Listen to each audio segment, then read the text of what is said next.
يا ولاد الايه، نايمين يا ولاد الايه.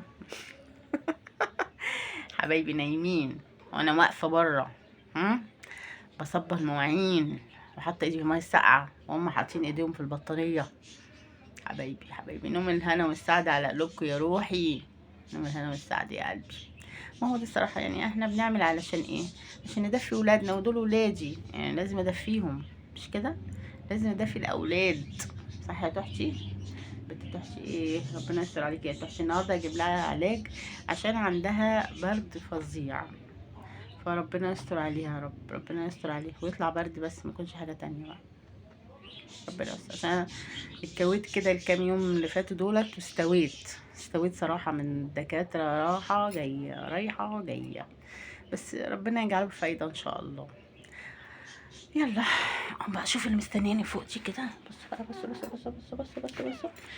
بص شايفين في كل فيديو طالعه معايا. هتقولي يا رب ما هي الخير والبركه، ما قلتش حاجه، بس هي عايزه ايه يعني؟ تحتكرني نفسها من ساعه ما اخش الاوضه لحد ما اطلع من الاوضه وهي ايه كده. شايفين؟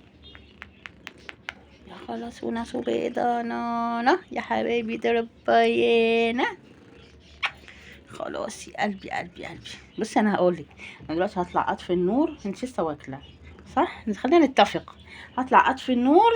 اظن هي عارفه لما باخدها معايا بره بفضل شايلاها ما بعملش حاجه، بفضل شايلاها ولا بعمل مواعين ولا بعمل الاكل ولا على الغدا ولا خالص.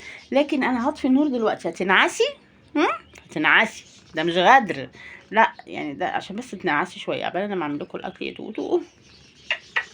بقالها كام يوم ما بتاكلش لحوم، بتاكل دراي بس، مش عارفه اعمل ايه، مش عارفه اعمل ايه خالص. يا قلبي. يلا نقول بقى ايه؟ نقول ايه؟ قول لهم يلا، قول لهم نسيبكم على خير عشان ربة تطفي النور ولا اضطر انعس زي حبايبي دولت. تنامي، تضطر تنعس كده وتنام. بص شايفين؟ لحد ما ربة تخلص اللي وراها وتجيلي تاني. خلاص كده هحط لكم القطرة. هم اول ما يشوفوني داخله بالودانه والمناديل والقطرات، يا لهويتي، كله يستخبى، اجري يستخبى، بس على مين؟ بجيب كله لمصلحتكم، لمصلحتكم يا قلبي. يلا نسيبكم على خير حبايبنا، ونروح نشوف اللي ورانا بقى، صح؟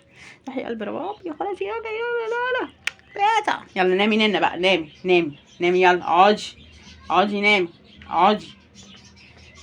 بتحرك ايديها بغضبها. اقعدي خلاص، اقعدي يا كوكي، مش شايفاني اصلا، سامعاني بس. اقعدي يا كوكي خلاص. تصعب عليا قوي، معلش. اسيبكم على خير يا جدعان، عشان انا هضعف، انا بضعف، انا عارفه نفسي ضعيفه قدامهم. سلام.